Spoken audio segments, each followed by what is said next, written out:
Hello दोस्तों, आप सभी का मेरे यूट्यूब चैनल पर स्वागत है। तो आज हम देखने जा रहे हैं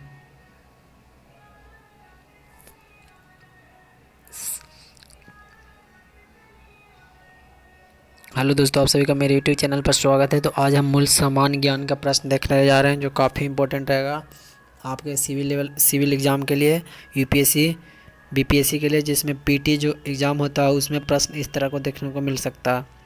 तो चलिए शुरू करते हैं। तो जो पहला प्रश्न हमारा है, grand slam terminal grand slam grand central terminal park Avenue New York दुनिया है। जो ग्रैंड सेंट्रल टर्मिनल है उसके बारे में बताना है कि यह पार्क एवेन्यू न्यूयॉर्क दुनिया का कैसा है। या तो वो सबसे बड़ा रेलवे स्टेशन है, या वो सबसे उच्चतम रेलवे स्टेशन है, या सबसे लंबा रेलवे स्टेशन है, या उनमें से कोई भी नहीं। तो ग्रैंड सेंट्रल टर्मिनल के बारे में आपको बताना है। तो इसका सही आंसर क्या होगा? ये सारे प्रश्न आपको कॉम्पिटिटिव एग्ज़ाम में देखने को मिलेगा। यूपीएससी का सीट जो पहला जो एग्ज़ाम होता है पीटी, उसमें। तो आप यदि चैनल पर नए हैं तो चैनल को सब्सक्राइब कर लीजिए और बेल आइकन को दबा लीजिए, ताकि आने वाले वीडियो का नोटिफिकेशन सबसे पहले मिले। तो ये जो ग्रैंड सेंट्रल टर्मिनल है, ये दुनिया का सबसे बड़ा रेलवे स्टेशन है। न्यूयॉर्क दुनिया का सबसे बड़ा रेलवे स्टेशन है, यानी इसका आंसर क्या होगा? आंसर नंबर ए होगा। अगले प्रश्न की तरफ चलते हैं हम। अगला प्रश्न हमारा एंटोमोलॉजी के बारे में बताना है। वह विज्ञान है जो अध्ययन करता है, किसकी अध्ययन करता है?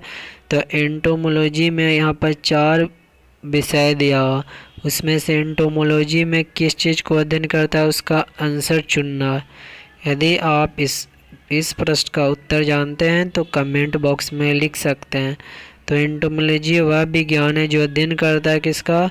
तो इसका सही आंसर होगा ऑप्शन नंबर बी। कीड़े के अध्ययन करने वाले को हम बोलते हैं क्या? एंटोमोलॉजी। अगले प्रश्न की तरफ चलते हैं। अगला प्रश्न हमारा है, इरिट्रिया जो 1993 में संयुक्त राष्ट्र का 182वां सदस्य बन गया, खालिस्तान के महाद्वीप में। तो इरिट्रिया के बारे में बताना है, जो 1993 में संयुक्त राष्ट्र का 182वां सदस्य बन गया। वह कौन सा महाद्वीप में है, इसके बारे में बताना है। तो यहाँ 4 ऑप्शन दिया हुआ है, उस 4 ऑप्शन में से आपको चुनना है। तो इरिट्रिया है जो अफ्रीका महादेश में है, जो 1993 में संयुक्त राष्ट्र का 182वां सदस्य बन गया था। अगले प्रश्न की तरफ हम चलते हैं। अगला प्रश्न हमारा है,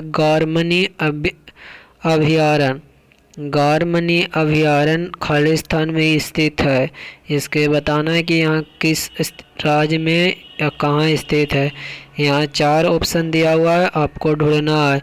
ये क्या है? जूनागढ़ गुजरात, या देफू असम में, या कोहिमा नागालैंड में, या गंगटोक सिक्किम में। तो गारमनी है जिसका सही आंसर होगा दीपू असम में स्थित है। तो इसका सही आंसर होगा ऑप्शन नंबर बी। अगला प्रश्न हमारा, नोबेल पुरस्कार निम्नलिखित में से किस विषय के लिए दिया जाता है? तो इसका सही आंसर आपको ढूंढना है। ऊपर के प्रश्नों का नीचे 4 ऑप्शन दिया है, तो इसका सही आंसर होगा भौतिक और रसायन शास्त्र में भी दिया जाता है, फिजियोलॉजी या मेडिसिन में भी दिया जाता है, साहित्य शांति और अर्थशास्त्र इसमें भी दिया जाता है। यानी ऊपर जो जितने ऑप्शन हैं उन सारे ऑप्शन सही है नोबेल पुरस्कार के संबंध में। अगले प्रश्न की तरफ चलते हैं। अगला प्रश्न हमारा है 1993 में। अगला प्रश्न क्या है? 1993 में सत्ता में आई हिटलर पार्टी 1993 में सत्ता में आई हिटलर पार्टी के रूप में जानी जाती है। तो किस पार्टी के रूप में जानी जाती है? यहाँ 4 ऑप्शन दिया हुआ है, आपको सही ऑप्शन चुनना है। पहला क्या है? Labour party. दूसरा क्या है? Nazi party. तीसरा क्या है? कू क्लूस क्लान। और चौथा क्या है? लोकतांत्रिक पार्टी। तो 1933 में सत्ता में हिटलर पार्टी को नाजी दल के नाम से जाना जाता है, यानी इसका आंसर क्या होगा? Option number B. अगला प्रश्न की तरफ बढ़ते हैं। अगला प्रश्न हमारा है FFC खड़ा है क्या इससे मतलब निकलता है FFC खड़ा इसे? तो इसका आपको 4 ऑप्शन दिया, इस 4 ऑप्शन में से ढूंढना है। तो इसका सही आंसर FFC मतलब क्या था? इसका सही आंसर होगा option number B, film with निगम। क्या होता है? फिल्म विद निगम, FFC का मतलब। अगला प्रश्न की तरफ बढ़ते हैं हम, अगले प्रश्न की तरफ चलते हैं। अगला प्रश्न हमारा है सबसे तेज अश्वलिपि लेखक थे तो कौन थे? इसका जवाब दीजिए। यहाँ पर 4 ऑप्शन दिया हुआ है। तो देखिए, सबसे तेज अश्वलिपि लेखक थे, इस 4 ऑप्शन में से आपको यदि जवाब पता है तो आप कमेंट बॉक्स में दे सकते हैं। तो इसका सही आंसर क्या होगा? क्वेश्चन नंबर जो सबसे तेज अश्वलिपि थे वे थे, इसका सही आंसर होगा ऑप्शन नंबर है डॉक्टर GD बिस्ट। कौन है? Doctor GD Bisht. अगले प्रश्न की तरफ चलते हैं। अगला प्रश्न हमारा है एप्स इंग्लैंड से जुड़ी जगह है, तो इंग्लैंड से जुड़ी कौन सी जगह है इसके बारे में आपको बताना है। यहाँ 4 ऑप्शन दिया हुआ है। एप्स इंग्लैंड से जुड़ी हुई है, जिसके 4 ऑप्शन दिया, आपको ढूंढना है कि इसमें से क्या है।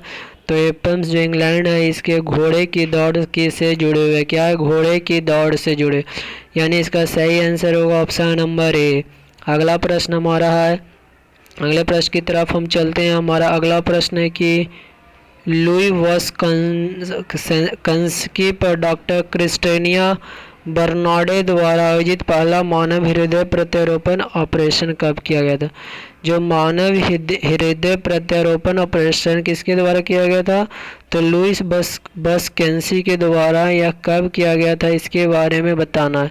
तो यहाँ 4 ऑप्शन दिया हुआ है, आपको उसको सही आंसर पता है तो आप कमेंट बॉक्स में डाल सकते हैं। तो लुईस वॉशकंस्की पर डॉक्टर क्रिस्टेनिया बर्नाडे द्वारा जो पहला हृदय प्रत्यारोपण 1967 में किया गया था। कब किया गया था? 1967 में। तो ये था आज का हमारा सामान्य ज्ञान से रिलेटेड प्रश्न।